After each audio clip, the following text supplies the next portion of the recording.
Welcome, everybody. It's great to see you. You may notice something different about me today. Have you figured out what it is? No tie. There's a reason I am dressed differently today, and it's because of the nature of the conversation that I'm about to have with Mr. Derek Sivers. Derek Sivers is a man I've known over 20 years, maybe even 30. He is the founder of CD Baby, which he sold a long time ago, and he has long since devoted his life to learning things and sharing them with people through his website and his mailing list. He's a very inspirational person and has been very important to me in my life as I've tried to figure out my struggles and my successes. I've long wanted to have a conversation with him. He's answered every email I've ever sent because that's what he does, but I've never actually spoken with him. And he mentioned in one of his sends that he likes to go out and have conversations with people. So I thought, instead of offering to interview him, what if I offered to just have a conversation with him? And he liked that idea, and we finally settled on a date. So this is what's going to happen. We are going to have a conversation. I'm just going to talk with him. I have no questions prepared. I did not wear a tie, and we're just going to talk. And he is free to ask me questions as well. This is going to be a real conversation, not an interview. If you want to know more about Derek Sivers, you can visit his website, and you can Google him, and you'll find him easily. And he talks about everything he is and everything he does, so you can learn all about him that way. I'm just more interested to see what our conversation will lead to. There's no telling.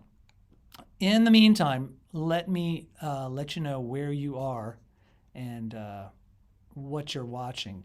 You're watching Truer MU. This is my channel, and these are videos which we hope will educate you, reassure you, and inspire you in whatever it is you're trying to do. Our focus is often music, but it's more about mindset and performance. If you like what you're seeing, please subscribe and please push that like button. And now we're going to start our conversation with Mr. Derek Sivers. There we go. Am There I you on? are. Yes, you are. All right. And hold on. Record. Can you approve the request to record on my end as well? Done.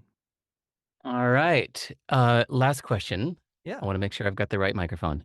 Can you hear me like this? Yes, I can. Okay, good.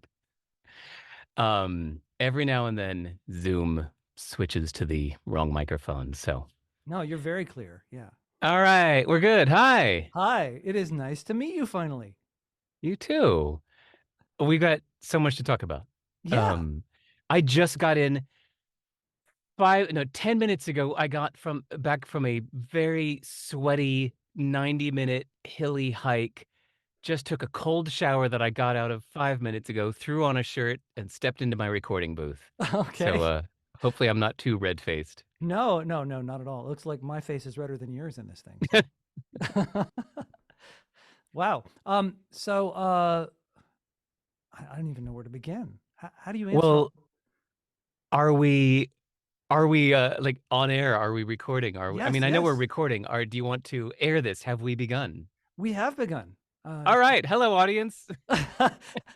Hello, everybody. Yeah, I've created a separate introduction video that I'll put before this. But other than that, it's just Cool. us talking.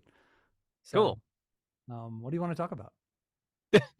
Well, you are now the second person to ever see most of my new book Yeah, yeah. on Useful Not True, and I'll admit that's most of what's on my mind right now. For 2 years, I've been formulating this book. For 2 years, I've known that this is what I'm writing now. I'm writing a book called Useful Not True Yeah. on this subject that I have some things to say about, but I want to learn more about. So I spent a lot of the last 2 years learning more about the subject, reading so many books on philosophy and religion and theology and beliefs and psychology.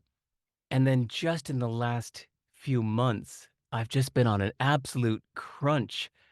Um, Not like a deadline, but just so fascinated with this subject. Like this morning, I woke up at, I don't know, 5:30 in the morning, suddenly thinking about the international dateline and how that's a metaphor for conversation and how the difference between the physical reality of the world and what our screens are showing us. Because just Yeah. 2 days ago, I was talking with, or there were some programmers in a forum online that were talking about how Siri gets its weather information from a source that can have a little bit of lag time between its prediction and the reality. So multiple people were in this forum saying that sometimes they'll say, Siri, is it going to rain today? And Siri will say, it's raining right now. And the person will say, no, it's not. And Siri will say, yes, it is. And I was thinking that's actually an interesting metaphor for the media for their own financial benefit, telling us that things are horrible, that the world is awful and terrible, and tune in at 11 to find out the shocking news you need to know. And if you just step outside, it's like, no, it's everything's fine. Yeah. Well, for Play, some of us, not for everyone though. not everybody on Earth, Right. but they'd have a different weather report. But I'm saying there's so many people that are believing what they see on the screen instead of Yes. their actual reality. Well, right, right. It's very difficult because we want to have information, but the information is always manicured, and Yeah. we. I don't know that. I mean, at this point, we're all swimming in it like the fish in the fishbowl, and we can't see the manicure anymore. I mean, like I've got this show of my own, right? I'm manicuring reality right now. It's like what we do at this point. Yeah. Uh, the 15 minutes of fame must have got to be the most brilliant thing anybody ever said. That was who was that who said that? Andy Warhol. Andy Warhol. That's I swear, just he was absolutely right. Except now it's 15 seconds. You know. Yeah. So yeah, I did read the book. I did read it today. So I have a question for you. Now I found it useful, but is it true? Absolutely not. Th- that's I'm planning on that being the last sentence of the book to say basically, obviously, nothing here is true, but hopefully it was useful. Yeah, because what's interesting to me is that it comes across the way you were writing the book, you are writing it as if it is true. Um, I read it as, I mean, you're trying to convince me of this at some point. And so there's a bit of a danger. You've sort of set a trap for yourself. I mean, I know you can get out of it simply by saying at the end, it's useful, but not true. But I sort of suspect as a reader that you think it is true. Yeah, I do. In the Okay. same way that uh, a religious person thinks their beliefs are true, and we all have beliefs that we think are true. Hmm. Um, that perspective I'm sharing in this book, yeah, I think it's true. Yeah. Well, if you think it's true, but you don't, so do you want me to think it's true too, or do you care? That's a good question. Yes, I want to persuade you, and by you, I mean anybody reading it. I want to persuade you of this mindset because I think it's very useful. This whole idea of, sorry, audience, hello. For context, we're talking about my next book called Useful Not True. Adam just saw, he's the second person ever to see a draft of it. What a treat. And, thank you. And the first half of the book is all just pointing out how many things are not true. Almost nothing people tell you is true. Uh, Everybody shares perspective, not facts. Facts are as boring as dirt. People don't bond over facts. They bond over perspectives. So people share their perspectives because we communicate to bond with others. And uh, and then it goes from there to saying, and by the way, your own thoughts are not true. Like now that we've uh, disbelieved everything other people are saying, and now it's time to disbelieve your own beliefs. Yeah. Um, and realize that all these things that you hold as true, especially the disempowering ones, the ones that you hold as true that are empowering for you, hey, no need to change those. Those are working for you. But if you believe disempowering things like, "No, I can't do that, or I wish I could, whatever, quit my job and move to Paris, but I can't. Um, Right. well, that's not true. And it's really helpful. I think that the book keeps hammering home this point of like, no, that's not true. That's not true either. Look, unless it's a physical reality, Right. There we go. I clapped my hands 3 times. That's true. That's just an objective fact. Um, Everything else is perspective. And therefore, the real point of the book is it's all about reframing. Once you realize that almost nothing is absolutely true, then you realize that almost everything is open for reframing and reinterpretation in a way that serves you better. So, So may I yeah, challenge that? please.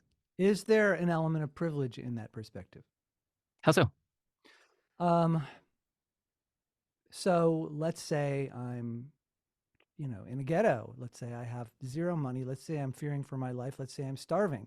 I suppose there's a possibility I could go to Paris, but is it likely? I mean, it's not even a question of like one deciding whether it's true or not is like a privilege. You know, my reality right now is that that is not going to happen. So even accepting the possibility that it might be true, I'm just trying to survive.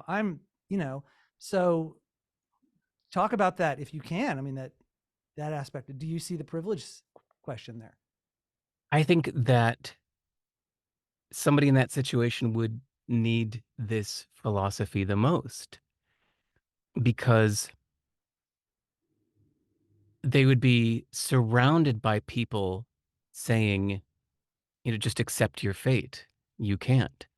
And I think the, the so many great people have come out of situations like that where everybody around them is telling them that you can't do this because you're the wrong color or gender or you're in the wrong place. It's just not your lot in life. You have the wrong parents. Yeah. Um, you can't. And I think somebody in that situation has the most motivation to separate the concrete reality from the belief system. So somebody could say, okay, I live in a favela. I'm in Rio de Janeiro. Um, I don't, my parents are gone. I have, I have $1. Um, that doesn't mean that I can't become, you know, the greatest singer the world has ever known. This doesn't mean that I can't become president. Um, these kind of things do happen. People do come from nothing and do amazing things. And it has to start with the belief that they can, which comes mostly from disbelieving all of the things that people are telling you that they can't. Because look, whether like privileged or not, there are always people around telling you um, that you can't do things. Uh, Let it go. You're not going to do that. That's not going to happen. Mm-hmm. Uh, and Well, and I think we need to disbelieve the limitations, and I really do think that applies for everybody. this gets back to the useful aspect of what you're saying. Whether or not someone can mindset their way out of a problem may not be true, but it's useful. If it's a foundation for making a change in your life. At the very least, this is something you can do. You can examine your beliefs about yourself. It may not get you to Paris, but guaranteed, if you don't, you're not going. Right. Yeah. Right. Yeah.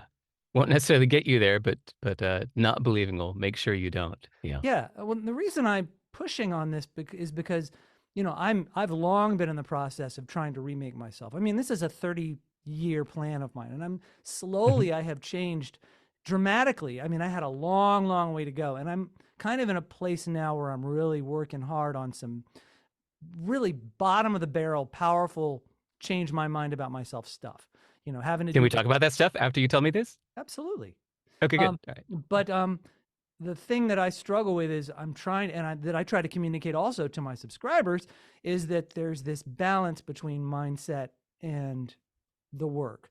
That it's very easy to, it's very easy when there's people talking to you all the time about how it's just your mindset. If you just get your mindset right, you just got to get your mindset right. Well, that's a ticket to I suck. Things are going horrible. It must be my mindset. It's very easy to beat yourself up because you can't get your Mm. mindset straight. And so for me, I have to strike that balance between saying, okay, I got to accept I'm working on my mindset, but the mindset is not, it's a piece of the puzzle. But there are times when my mindset can be bad and I can still move forward. In fact, I have to. Right. time to get the work done, and the mindset will follow in that situation. Uh, I can even be telling myself this is never going to work, and I do. I'm afraid. Mhm. It's what my therapist calls the passionately held bad fit, where you Mm. absolutely believe something that is no longer useful to you, you know? And sometimes the Yeah. only way out of that is to get out of it and see that it's no longer true. And then you can point back and say, see, you have now experience to prove that. So this is why I push back on, useful but not true, because if that's all you have, it can also beat you down. What do you think of the idea that the only purpose of beliefs is to improve your actions? I So love it. when it's never just about the mindset. It's all about the mindset, but for the purpose of improving your actions. There Yes. is no point in holding a belief if it doesn't improve your actions. Yeah, being Jewish, that sounds very familiar. It's a Jewish kind of thing. Nice. What you do is much more important than what you believe in, at least Yeah. the religion that my part of Judaism. And Yeah. you know, um, I pray to a God that I don't necessarily believe in wholeheartedly, but I will say that by praying, I have to think about what am I praying for? What am I asking for? And I can feel a little voice. If I pray for the wrong thing, I can feel it in me. I'm like, that's not, it's really kind of interesting. My mind plays a little dance with me, and I am forced to focus on the thing that, like, I mean, I can pray for $1 million, but then my brain says that's not what you want. What do you pray for? What you want? It's very Yeah. interesting, this. And like I said, I'm not stupid. I'm not going to pray for a unicorn to appear in my yard and expect that. I am going to Hmm. pray for something that I can attain. And I think there are people Yeah. who are anti-belief and anti-religion and say that's circular thinking. I suppose so, but for me, it has a flavor of the belief is part of the motivational process to the action. Yes, you can do the Hmm. action without it. You can just go logic. You can just go data. But I mean, that's also another kind of belief in a way. It's basically information for you. The belief is a different kind of information upon which I act. Yeah. Yeah. Like, okay, as a musician, when you are working hard on a new piece of music or even practicing a performance to perform something better, Mhm. inside of you, you have to have a belief that somebody's going to love this. People are going to care. This song is going to make a difference. People are going to love this song, or people are going to notice this great performance. You have to believe that somebody's going to care. That's like an inner belief that's almost uh, mandatory in order to do the hard work necessary to make the best piece of music you can, right? Well, that happens to me naturally. That's something that just came with my brain. So that's not Right. something that I think some people have to cultivate that. For me, I just have this raging ego that takes Mhm. care of me in that way, that says, yeah, you go ahead and write this piece because it's going to be great and people are going to love it. And it actually really hurts when they don't. But Oh, dude, I've got a good question for you. yeah. Okay, think about one or two or three of your best pieces you've ever written Okay. or best recordings you've made. Do you love them? Do you think like that is one of the best songs I've heard in my life? Yeah. Oh, that's so nice to hear. Yeah. I think Because a lot of people never get that. really, I Yeah, mean, like but it's frustrating too, because then I feel like I'm sitting on a treasure trove. Like, and did you ever see that movie Phenomenon with what's his name? Gosh, I'm so terrible when I try to remember a name. John Travolta, the guy that I he. didn't. Okay, so this is a fascinating film. Basically, it's this guy. He's just a mechanic in a garage, and one day he sees these lights come out of the sky, and something hits him in the forehead, and all of a sudden he becomes incredibly smart, like smarter than everybody on the planet. And he tries to use this incredibly growing brain of his to help people. But the more he tries to help people with his new intelligence, the more he alienates himself from them. And so they get afraid Mm, of him, and they don't. And he tries to go to a university, and the university professors won't talk to him. And he has all these ideas that are going to change the world. And he gets frustrated because he's got all this stuff, but no one will talk to him. And that's how I often feel about my creative work. Like, this stuff is great, you know, but you can't even get people to listen to 30 seconds of it these days. And it's very painful. Oh man. You just opened a few interesting subjects here, including the lights in his head should have taught him a little more about effective communication. Because I think if you're constantly going around being misunderstood, it's your fault. And by the way, that just happened with me 3 days ago. I wrote a new chapter for my book that I was so happy with. I was bursting with pride that I said, I can't even wait for the book. I'm putting this out on my blog right now and I'm emailing everybody on my list. And so I did. And Adam, like 98% of the people misunderstood it because I used AI as a metaphor, Oh. Is that the thing which you for, posted recently about yeah, the three science days thing? ago. So But I thought that was so cool. thank you. But for me, AI is not a loaded subject. I'm a programmer. I understand it. I'm Yeah. not scared of it. I don't anthropomorphize it. Uh, I don't think it's magic. It's just a program. I get it. I get what it's doing. Um, but a lot of people are really freaked out by AI. So just the fact that I used AI as a metaphor freaked them out so much that they didn't see that it was a metaphor. And all of the comments, if you look at the post, were saying things just like, yeah, man, AI and big tech is, in our lives. This is bullshit. And the privacy. I was like, no, no, no. It's a metaphor. I could have used a sock or a carrot, but I chose AI. It's not about like, look, it's a metaphor.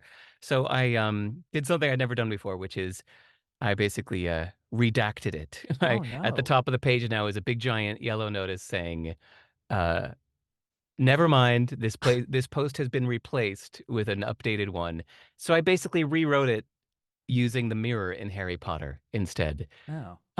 The mirror in Harry Potter that shows each person their deepest desires reflected Yeah. back at them.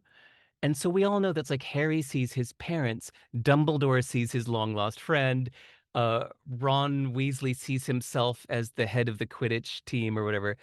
Um, and they're not arguing about what's true or not. They're not saying, no, the mirror is showing the Quidditch team. No, the mirror is showing my old lost friend. They know this is what the mirror is doing. The mirror is showing each of us what we need to see. So I argue that, that's how life is too. That you see what you need to see in order to help you do what you need to do, be who you want to Uh, be, or feel I at mean, peace. And we shouldn't be arguing about, no, no, no, no, no.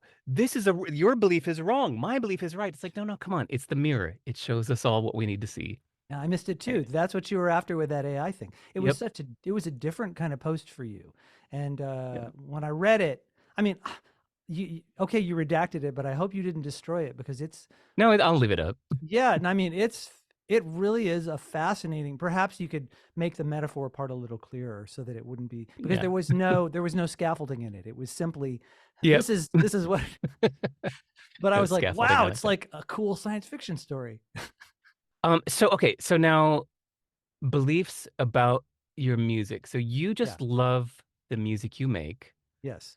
When you write a great piece, you really do feel like, hot damn, this is one of the best pieces of music ever written. But And only then the after I've worked frustration, on it. I have to work on right, it. of course, yeah. The production's got to be Um, perfect. Yeah. right. Um, oh, and then the John Travolta. So then it feels like a communication problem. Like if nobody at the Mhm. university will talk to John Travolta, well, then use a little bit of your brain to figure out how to communicate better. Yeah. And I think that's my challenge that I throw down for musicians is, yeah, we make some music that we love, and now it's your job to try to figure out how to communicate it to the world in such a way so you can see it through their eyes instead of only through your own. Mm. Hard. Uh, Yeah. it's hard. Um, Yeah. and Especially I when you're like, attached to it. yeah, and like my little example of the blog post 3 days ago, I was, I'm so thankful I posted that early because otherwise, can you imagine if I would have put it in the book, chopped down a bunch of trees to print those paper books, and then people read it and went, "So you're talking about media and AI now?" I'm like, "No, it's a metaphor." I'm so glad that I got that instant feedback, and Yeah. because I just realized, like, oops, I've communicated that wrong. Like you said, no scaffolding. Right. Um, so it can be the same with our artistic creations, our music or whatever. It's like sometimes we can be communicating it wrong. Somebody can put all their heart and soul into making great music, And then the way they present themselves to the world is just like, "Hi, my name's Mark. Here's my music. Check it out." Right. Like, come on. That's bad communication. John Yeah. Travolta. Well, he'll find the people that are receptive to that. Some people like that, I think. Right, right. You know, but I was thinking, I have a little passion for contemplating hits and what makes hits, and what's usually it's interesting, you got these bands with careers of 17 albums and they have one song that we all remember, and it's usually the song, and I've talked to producers and stuff about this too. It's usually the song they had the most collaboration on, or maybe the song they Ah. didn't have all the control over, Oh, uh, interesting. yeah. I So hadn't heard that. Okay. I mean, you think about, yeah, like that song "Take on Me" by Aha. Hmm. Went through 3 versions of that song. I don't know if you knew that, and it's only the No. 3rd version that hit. And there were a lot of decisions made about that song, and I don't think the band made those decisions. I think essentially someone came in and said, "You need to do this, this, this, and this," because the band was too close to that song. Artists are too Wow. close to their music. So the more collaboration you have, if you have a really good producer, if you have a band that's putting their input in, then you have a lot of different people. One person gets the credit, Billy Joel gets the credit, but Phil Ramone is back there working, and his whole band is out there Hmm. suggesting ideas, and that's what gets you past that stuff, that blind spot. Wow.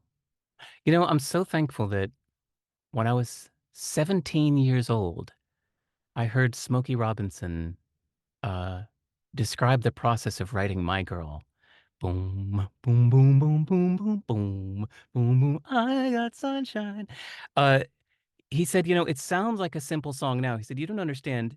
That was 6 months of work. He said, we flew back and forth from Detroit to New York City with, I forget the two guys that he co-wrote it with. Oh well, that he said the three of us went back and forth from Berry Gordy to the record label to the guys in New York and back again. And each time he said we would change just a few notes Yeah.